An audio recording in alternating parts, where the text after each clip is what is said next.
Any negative polls are fake news, just like the CNN, ABC News polls in the election. Sorry, the President of the United States. Let's get going tonight with Young Politics.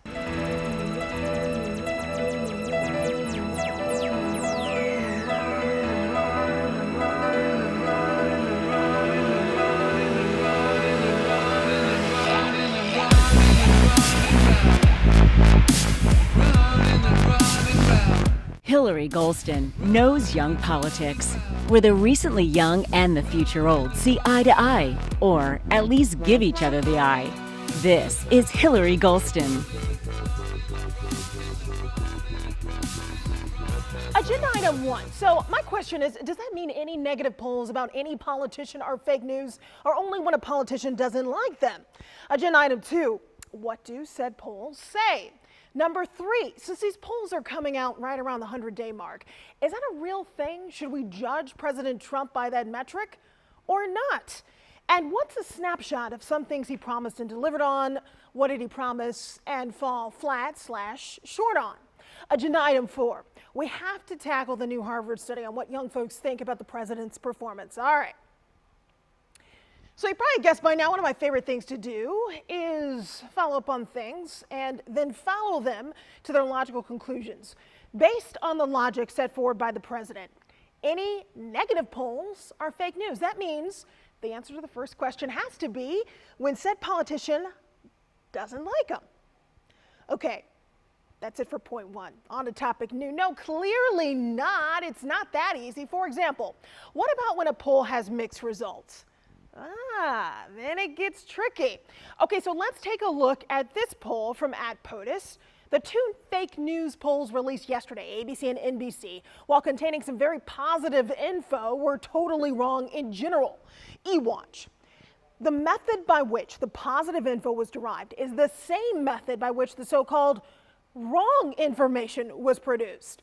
Anyone who understands logic also understands that it's impossible for one to be true and the other to be false. Either both conclusions are right or both conclusions are wrong. So that would be my answer, and don't say I didn't give one. To repeat, it's either pick one. Either both conclusions are wrong or both conclusions are right. I would leave it up to you, Mr. President, to decide which, or better yet, the American people.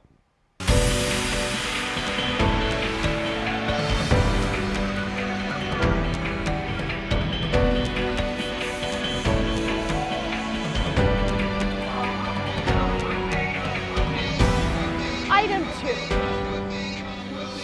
All right, so let's take a look at the recent poll numbers the president is talking about. And quick tangent here, why start with the paradigm debate about the president's assessment of the poll numbers rather than the poll numbers themselves?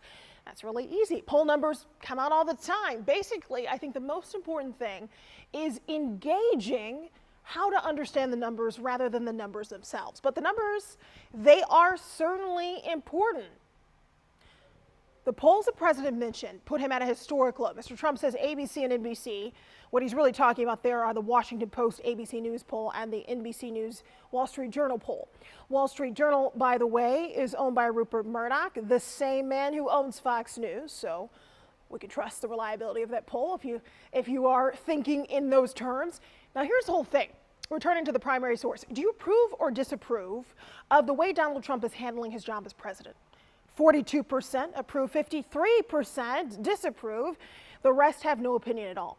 Half of the accumulating force, so-called, on the poll, the Washington Post reporting this number is the lowest recorded at this stage of any presidency dating to Dwight Eisenhower. The president is absolutely correct. 96% of those who voted for Mr. Trump say it was the right call. Only 2% regret their vote. So to me, the takeaway there is Mr. Trump's base is holding strong. The NBC News Wall Street Journal poll is close to the other. 45% of respondents in the survey believe Trump is off to a poor start, with an additional 19% who say it's been, well, a fair start. All right, so I want to take you to a graphic that's going to give us a better understanding, too, visually. Not too much of a surprise at the top here. Clinton voters at a negative 93%. Head down the list, down the list, down the list, moving from least approving to more approving as you head down. Democrats, blacks, Hispanics, Our young voters, millennials, stand at 34%, negative 34%. White college degree women still on the negative side of the approvals. But once we get to white overall, we see a positive margin by 2 points. White no college degree, a positive margin by 18 points. Republicans, 69% in the black here. And Trump voters, by this poll, 85% approve. He gets high marks if you only count white, no college Republicans and Trump voters. And the president notes that in the ABC News Washington Post poll, which was, quote, wrong big on the election, it said that almost all stand by their vote on me. He's saying this. Almost all stand by their vote on me, and 53% said strong leader. That was in the tweet. I thought I'd just throw in a Fox News poll, even though the president wasn't commenting on it. This is the headline I found if you just do a Google search. Fox News poll, President Trump's first 100 days getting mixed reviews. Here's what the Fox News poll found. Quote, President Trump's job rating was underwater by 3 percentage points. Currently 45% approve of the job he's doing. That's down slightly from the 48% approval he received when he first took office, and far below Barack Obama's 62% approval, George W. Bush's 63% approval at the same time in their presidencies.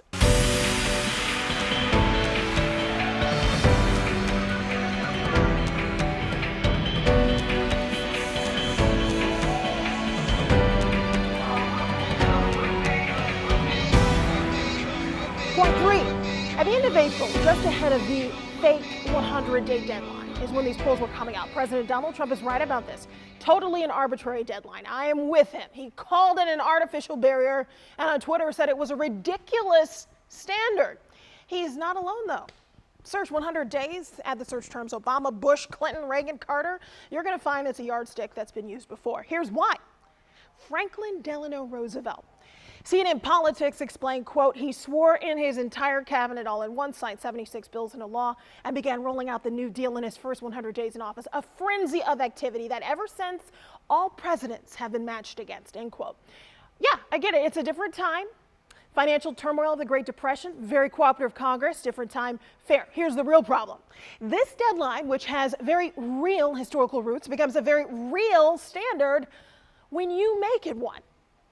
How do you criticize a deadline that you set?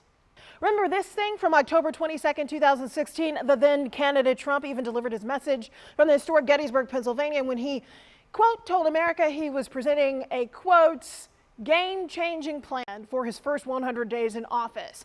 This revolutionary, quote, contract with the American voter will ensure that America's economy is revitalized and citizens are protected, end quote. It was very clear that within 100 days, then candidate Trump made a binding agreement between two or more persons or parties. That definition, thanks to Merriam-Webster. The parties, eventual President Trump, and the American people. So, if then candidate Trump wanted to demarcate the deadline as ridiculous, artificial, arbitrary, it was probably a bad idea to promise anything be done by 100 days, much less write it down specifically and then number each item, conveniently posted on the internet for all of us. And in this moment, for me, very easily to refer to, because in doing so, you've no longer made the deadline arbitrary by setting the date as a finish line, which is exactly what Mr. Trump did. So yes, you sign a contract with me, I'm honoring it. Some of these deadlines he met, others he didn't. The most obvious flat-footed move is number 5, repeal and replace Obamacare. The president tried and failed on that point after the first effort didn't really see support from any Republicans in the conservative House Freedom Caucus. They helped to squash the March version, but they're on board now with the new version. But remember, this is after the 100-day mark. President Trump got a lot of side eyes, really, when he remarked, now, I have to tell you, it's an unbelievably complex subject. Nobody knew that health care could be so complicated. Yeah, nobody has any idea. Yeah, nobody had any idea how complicated that thing was. Now, on the success part of things, there isn't one item of the 10 that's been completely met, but a few get a lot closer. Perhaps immigration is a closest. He's battled judges and certainly hasn't ended illegal immigration, but illegal border crossings, at least, are down. Some of that because of policy, some of that because of a change in tone. Former Border Patrol Chief David Aguilar testified that apprehensions on the southwest border were down 67% compared to the same time last year. And according to CNN, there's been a 35% drop from February and a 63% drop from March. And over 17 years, apprehensions had never dropped from February to March. So that is something you can look to, tangible success. ICE has certainly been very aggressive, even allegedly deporting Dreamers, who Mr. Trump said he would not target. Dreamers are the folks who were brought here as youngsters illegally, but they were getting some status or some ability to be marked as legal because they didn't control the fact that their parents brought them here at 5 or 6 or 7 or 8 or 9. Vice News reports, quote, at least 43 former DACA recipients have been kicked out of the country under the Trump administration because of alleged criminal activity. Another 676 people who were once protected by DACA are currently facing deportation, including 90 who are being held in immigration detention centers, though many of those cases began under Obama, end quote. He's gone after funding for sanctuary cities, even though a judge blocked him. He threatened a government shutdown without a border wall with Mexico, but backed off or quote unquote blinked, as Business Insider cheekily characterized it. The revised travel ban is still mired in the courts. So if all that stuff sounds good to you, he's tried. Not a lot of hard, tangible success, some, except for reducing the number of folks crossing the border. Undocumented immigration certainly has not ended. Everything else is pretty much in progress, no action or fail.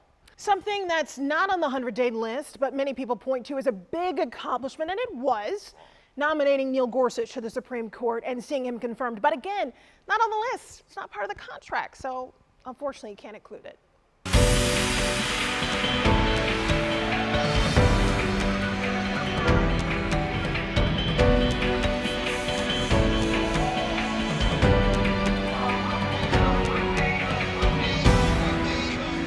Agenda item 4, sharp right turn, left turn, whichever you like.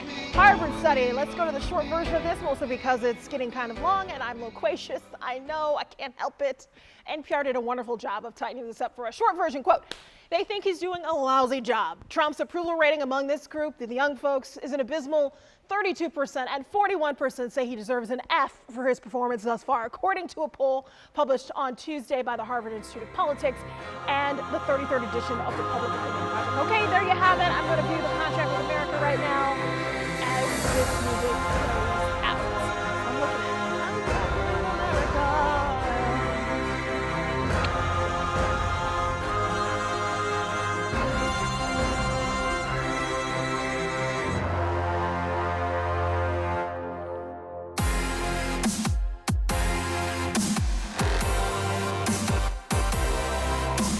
We're glad you watched. Watch again. This has been Young Politics with Hilary Golston. If you like this show, make sure to subscribe to Hilary's Young Politics channel on YouTube. You can always get the podcast version of this show on SoundCloud.